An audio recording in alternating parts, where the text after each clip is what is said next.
વડોદરા શહેર કીર્તિ મંદિર સ્થિત શ્રી દત્તાત્રેય ભગવાન મંદિરમાં ગુરુ પૂર્ણિમાની ભક્તિસભર ઉજવણી કરાઈ। સમગ્ર દેશમાં ગુરુ પૂર્ણિમાના પર્વની શ્રદ્ધાપૂર્વક ઉજવણી કરવામાં આવી રહી છે, ત્યારે વડોદરાના સૌથી પૌરાણિક એવા કીર્તિ મંદિર ખાતે આવેલા શ્રી દત્તાત્રેય ભગવાનના મંદિરમાં પણ ગુરુ પૂર્ણિમા મહોત્સવની ઉજવણી કરવામાં આવી રહી છે।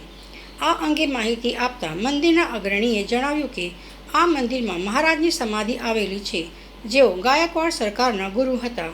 તેમના ગુરુ સ્થાન તરીકે અહીં શ્રી દત્તાત્રેય ભગવાનની સ્થાપના કરવામાં આવી છે, જે વડોદરાનું અત્યંત પૌરાણિક અને મહત્વનું મંદિર છે।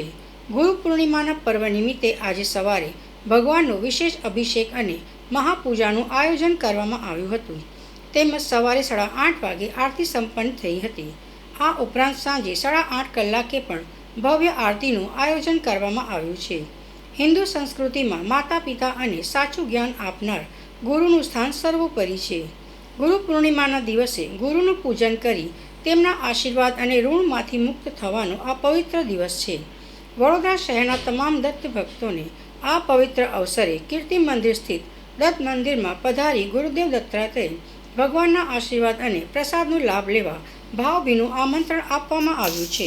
એટલે ગુરુ પૂનમ છે અને આ પૂર્ણ ભારત વર્ષમાં ગુરુ પૂનમ તરીકે ઉજવવામાં આવે છે। આપણા વડોદરામાં આવેલું શ્રી કીર્તિ મંદિર ખાતે શ્રી દત્તાત્રેય ભગવાનનું જે મંદિર છે એમાં કુબેરેશ્વર મહારાજની સમાધિ છે અને એ સમાધિ એટલે આપણા ગાયકવાડ સરકાર જે છે એમના આ ગુરુ છે અને એમની આ સમાધિ છે, એટલે એમના ગુરુ સ્થાન તરીકે એમને આ દત્તાત્રેય ભગવાનની અહીંયા મંદિરમાં સ્થાપના કરેલી અને આ વડોદરામાં સૌથી પૌરાણિક મંદિર છે। ગુરુ પૂનમના ઉત્સવના નિમિત્તે આજે ભગવાનના અભિષેક મહાપૂજા સવારે થઈ, 8:30 વાગે આરતી થઈ અને સાંજે પણ 8:30 વાગે આરતી થશે।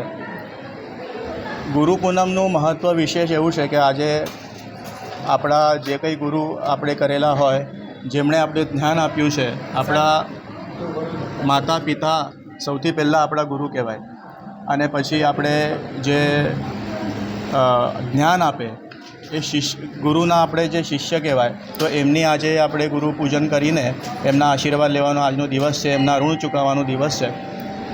એમને આપણે કશું આપી તો નહીં શકતા, પણ આપણે એમને ફક્ત આ પૂજન કરીને એમનો આજનો દિવસ એમને આશીર્વાદ લેવાનો હોય છે। તો આ દત્ત મંદિરમાં સર્વ દત્ત ભક્તોએ આવીને આપણા સૌથી ગુરુઓના ગુરુ દત્તાત્રેય ભગવાન એવા એમના આશીર્વાદ લેવા અને પ્રસાદનો લાભ લેવો। ગુરુદેવ દત્ત।